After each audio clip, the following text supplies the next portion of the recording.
Hey, how's it going, everybody? Today I want to talk with you about whether or not we are in a market crash in real estate here in California. We are definitely seeing on a national level that many areas are experiencing price declines. We're seeing that in data from different providers, including Redfin's recent report and Zillow's recent information where they're predicting home prices to go down.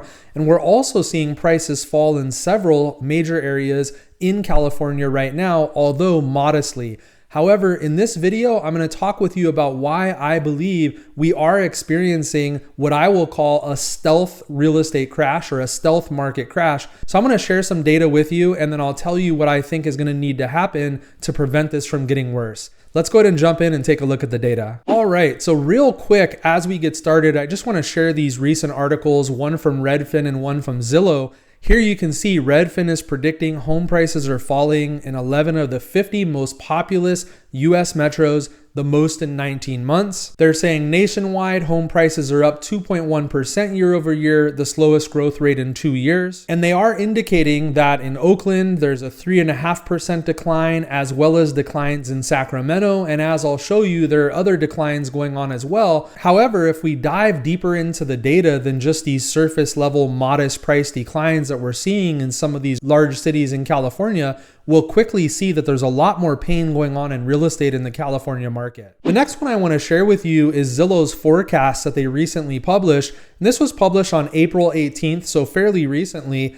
And here they came out and they said that home values are projected to drop by 1.9% this year, a revision from the previous expectation of 0.6% increase. So this is kind of a big deal because when a huge national company like this actually predicts falling home prices across the board, that's an indicator to buyers that, hey, maybe we should wait. Maybe we should hold off even longer on trying to buy a home if prices are going to come down. And this also tells sellers, oh my goodness, we better take advantage of the market now to get the highest price possible for our home if we expect prices to come down further. Importantly, as we'll take a look at in a moment, we will actually see that in reality in the California market, even though prices are somewhat stable, there's a lot going on underneath the surface that really indicates that a lot of properties aren't selling. A lot of sellers aren't able to get out of their property. Multi-unit property is very difficult to sell right now. And so we'll take a look at that. It's really indicating that there is kind of a stealth market crash going on. And before we take a look at what's happening specifically in California, I just want to take a moment and say my goal for this channel is to help as many people as possible have permanent housing security,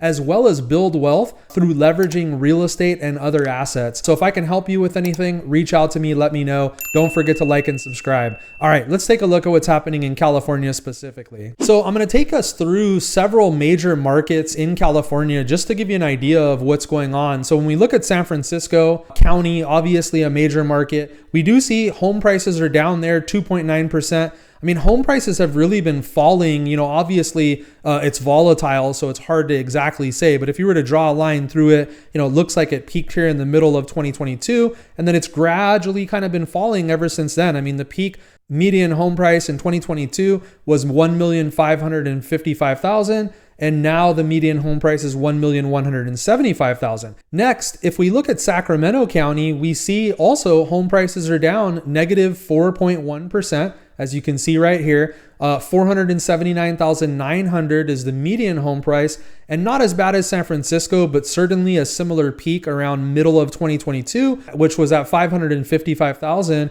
And we've kind of been gradually declining. Now we're down to $479,900. If we take a look at Los Angeles County now, we see that although we've been kind of trading sideways for several years, we are modestly above where we were kind of at that previous 2022 peak, which was around 900,000. Now we're at 919,000. But in reality, that's pretty minimal growth over the last couple of years compared to what we experienced over, say, the last 10 years. Now, here's where things get really interesting. If we look at active listings, look what we see here. So we have 14,255 active listings on the market right now. And let's go ahead and see how many of those are actually closing. Closed sales is only 3,735.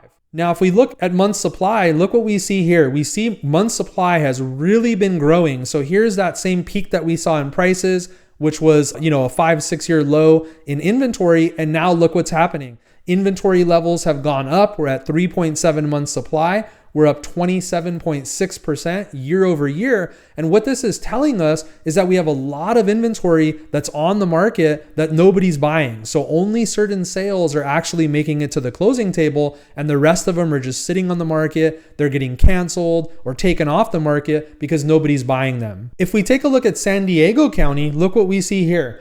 Although prices again are up 3.3% year over year, we see the same thing. I mean, they're not much higher than they were all the way back in May 2022. So very little price growth over several years, but we see the same thing as we're seeing in Los Angeles County. A lot of inventory on the market, 2.8 months supply, 27.3% year over year increase. Now, if we look at pending sales, we see that there's very few pending sales actually going on. Look at the massive drop off over the last couple of years in pending sales. Look at active listings. A lot of active listings out on the market, 5,444. And let's look at closed sales. Closed sales are only 1,890. So there's a lot of inventory out there and nobody's buying a lot of it. Only some of it's actually selling. And the last one we'll take a look at here is San Bernardino County. And we see that prices are up pretty strongly there. The median home price is a fair bit lower, which kind of makes sense. So maybe a lot of people are moving to San Bernardino County for the lower home prices. We're up 5.9% year over year. But again, very similar. We see here May 2022 is where we kind of peaked out. And I mean, there hasn't really been much price growth to speak of over the last 3 years, even in San Bernardino County.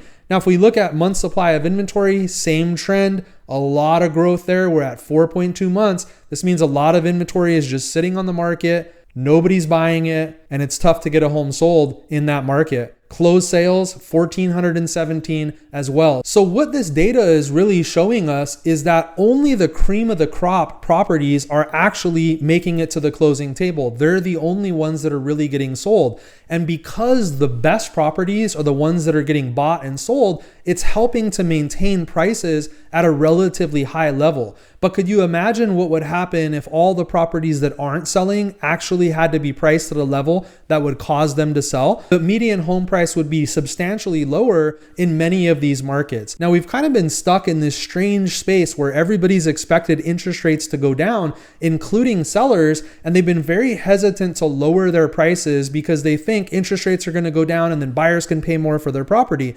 And so what's happening is a lot of sellers are overpricing their properties. They're just sitting on the market and nobody's buying them. And then they're canceling or expiring and the sellers just aren't selling. We aren't seeing enough price reductions across the board to really start to clear a lot of this inventory. And if we did, we would see much lower median home prices across the board throughout California if the inventory was actually moving. And I believe if interest rates stay high for longer, we are going to start to see those price reductions. We're going to see a lot of sellers want to get out. They're going to start lowering prices. We're going to see the first domino fall. We're going to see widespread price decreases. And then it'll become clear to everybody that we are in a buyer's market and no longer a seller's market. And so sellers will have to be more aggressive, cut faster, be lower than their neighbor that's trying to sell in order to entice a buyer to buy. And so that reality is very likely to happen if rates continue to stay high. So I hope this information was useful. Appreciate you guys watching, and I'll see you next time.